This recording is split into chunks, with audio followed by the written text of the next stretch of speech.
pass beneath the arched gateway, over an oval surface, in front of unblinking eyes, under blinding lights. Move through the pressure, beyond the limits of balance and speed, and maybe you'll arrive at the goal that's long been foretold for you, or the high point of a fast-paced climb, at one milestone of many yet to come, at a crossroads that runs in your family. Or maybe you'll emerge one from the many who came west dreaming of Torino. A ticket there comes with a title here for the competitors who can rise above, keeping their footing, finding their focus, and either fly or dance to the medal stand. This is it, the event, the place, the point in time to which all their work has been directed. They've passed beneath the gateway to find their fate at the State Farm U.S. Figure Skating Championships.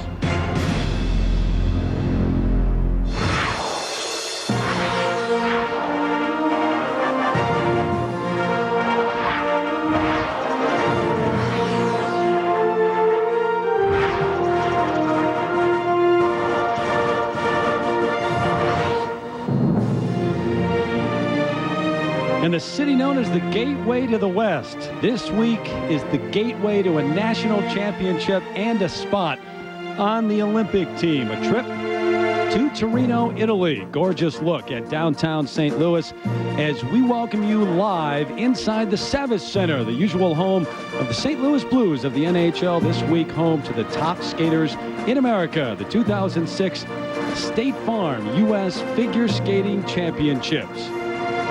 Top names on their way to the building. Hopefully you're checking us out on ESPN2 HD, presented by DLP Picture Technology. And hi, everybody. I'm Terry Gannon. Thrilled to have you along as we kick off our coverage here tonight. We take you all the way through the weekend, 11 hours in all from St. Louis here on ESPN2 and over on ABC Sports. The free skates with the gold medals on the line Saturday afternoon and Saturday night in prime time over on ABC. Tonight we'll have, for the first time ever, live coverage of the ladies short program. Get a look at some of those earlier groups with some of the up-and-comers that we don't normally see at the U.S. National Championships, but also the top names. Emily Hughes at 9:09. Sasha Cohen goes. She's got to be the favorite now without Michelle Kwan. She's out because of an injury. She starts at 9:27. Kimmy Meisner, the 16-year-old, at 10:04. And Alyssa Cisney getting things underway at 11 o'clock Eastern time. Along with our live coverage of the ladies, we'll also take a look at some of the original dance starring Tanith Belbin and Ben Augusto, who've won this title for the past 2 years and now are eligible to make it to the Olympics in Torino, and also some high drama in the pairs short program, that race for the 2 available spots for the pairs in terms of the Olympics. But we kick things off with the men's short program, which got underway here in St. Louis just a few hours ago. Dick Button and Kurt Browning join me for the call.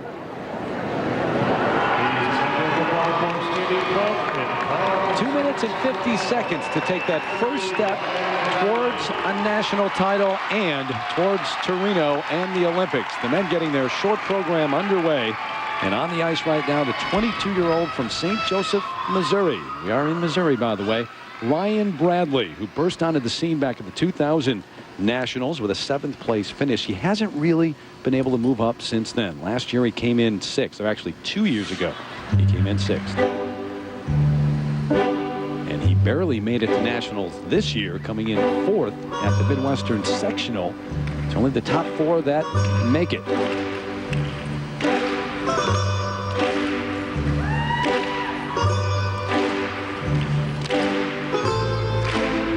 U.S. Nationals, one of the toughest competitions on the planet. Doesn't take much personality to get the audience going. A little wink of the eye and maybe a hot triple axel, and he's got him. Oh, wow. And sometimes making it look harder works, too.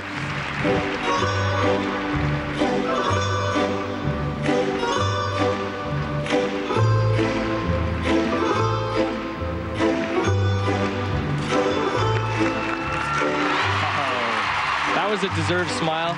That combination hasn't been that consistent this week. Congratulations.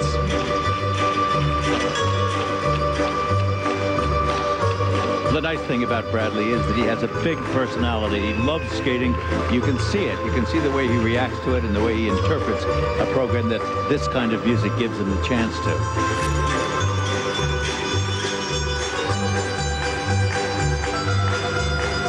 Judges looking at the footwork sequence into this triple Lutz.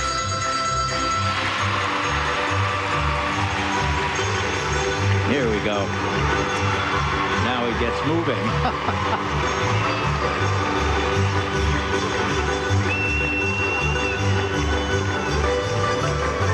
Sometimes a piece of footwork is so fun to watch that you forget to see if it was actually difficult. I didn't care. I had a good time watching that. That was fun.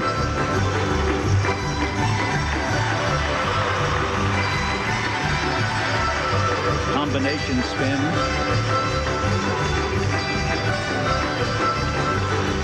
Not very good. Not far enough down in that sit spin. And it's sort of sloppy here.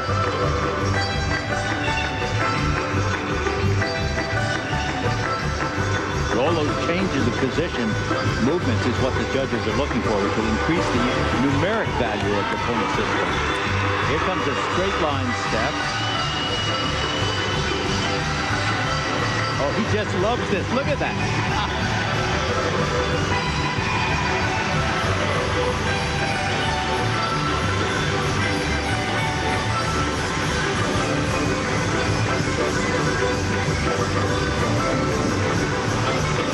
Well, sometimes when you're having the short program of your life, the wheels just fall off in the last 30 seconds. He held it together.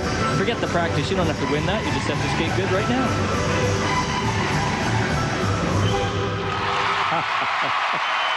How's that for a start? I got to tell you, I mean, this men's event is really taking off in my book. I mean, the depth of the men's skating here is phenomenal. After 2 years ago at the disaster at Dallas in 2003 was just one of the worst men's championships I've ever seen, and it's working out exactly the opposite here.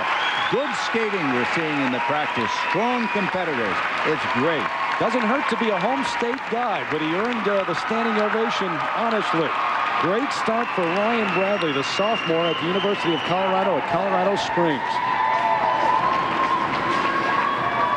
Well, right off the top of the program, you look comfortable. He was flashing his eyes. He was smiling at the audience. And then you think to yourself, he's saving a little concentration for the event, isn't he? Well, there it is. Yeah, I'm not going to touch that hand down. My mom would be mad.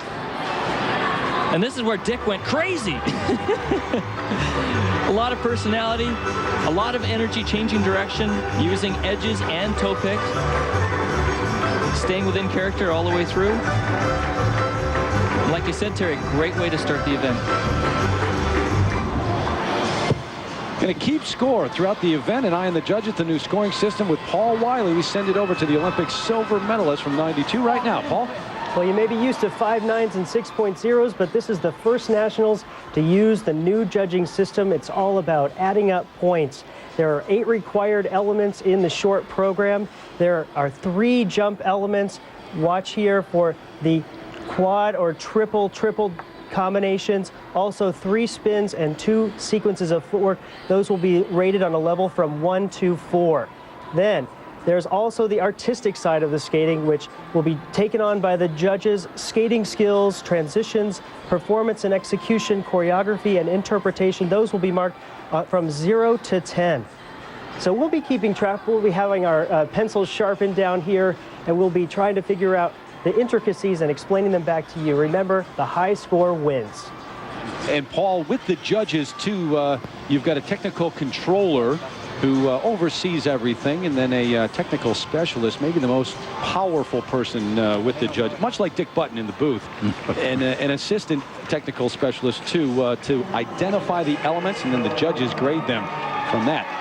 There are the marks: 36.23, 33.10, and overall 69.33 for Ryan Bradley here in St. Louis. Much more to come from the judges and the skaters, and from Mr. Button as we roll on in St. Louis. ESPN2's presentation of the 2006 State Farm U.S. Figure Skating Championships. Brought to you by State Farm, a proud supporter of U.S. figure skating. And in part by Smuckers. With a name like Smuckers, it has to be good.